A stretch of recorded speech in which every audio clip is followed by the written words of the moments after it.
এই যে দেখা যাচ্ছে মন্দিরটা, শিবের মন্দিরটা, আমরা এখানে যাব।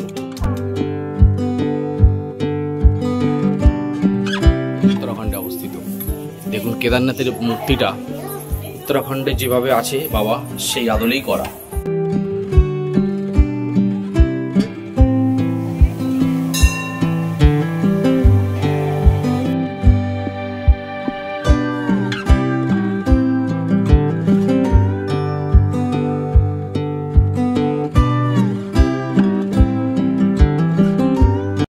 হ্যালো ফ্রেন্ডস, আশা করি আপনারা ভালো আছেন।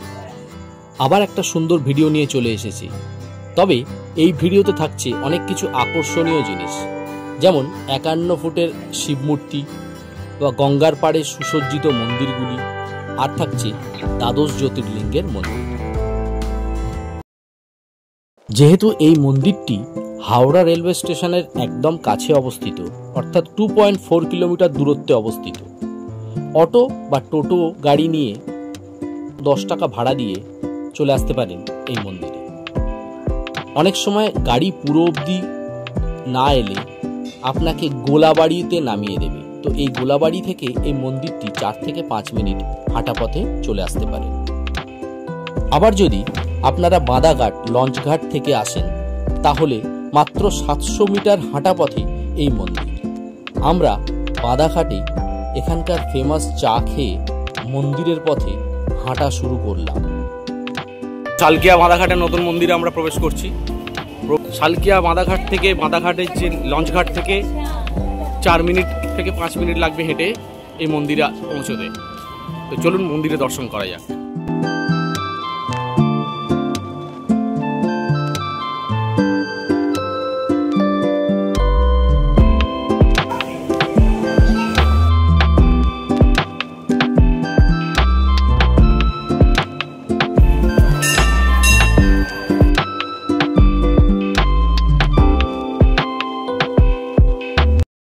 আচ্ছা, এটা তো সত্যি যে আমরা সবাই দ্বাদশ জ্যোতির্লিঙ্গর সবটাই দর্শন করতে পারবো না।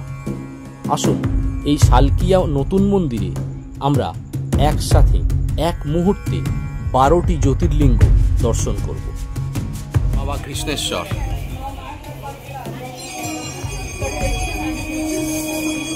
কাশী বিশ্বনাথ,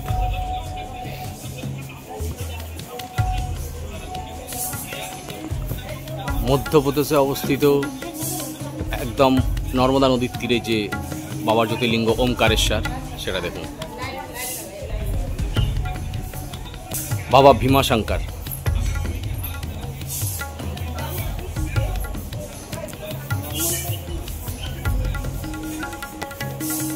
বাবা নাগেশ্বর, এটি গুজরাটে অবস্থিত।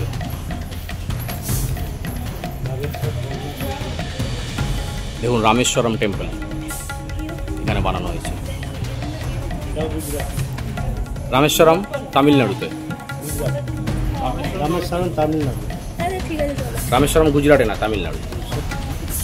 বাবা বৈজনাথ, দেওঘর, ঝাড়খণ্ড।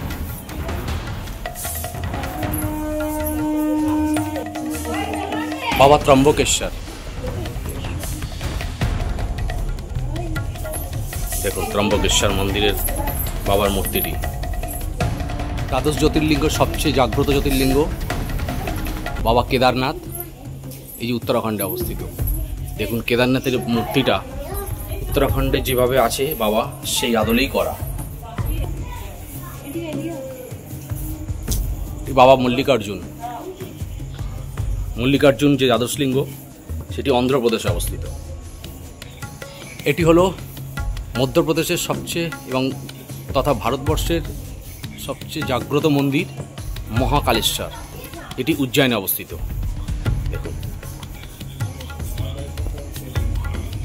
দ্বাদশ জ্যোতির্লিঙ্গের প্রথম জ্যোতির্লিঙ্গ হিসেবে আবির্ভূত হয়েছিল ভোলেনাথ, সেটা হচ্ছে সোমনাথ, এটি গুজরাটে অবস্থিত।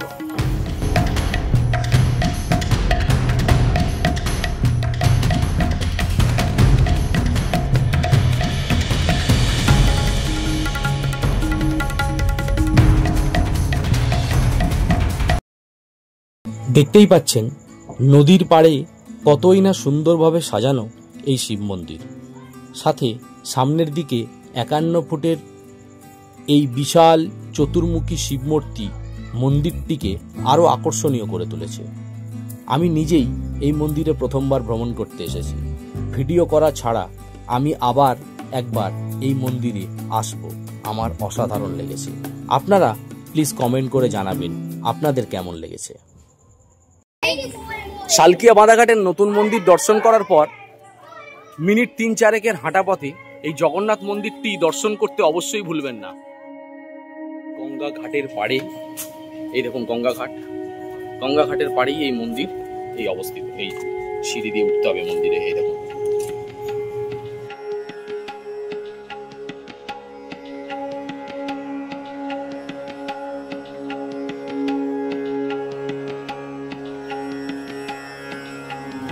বন্ধুরা, হ্যালো, আমাদের পুজো দেওয়া হয়ে গেছে, আমরা সব মন্দির দর্শন করে নিয়েছি।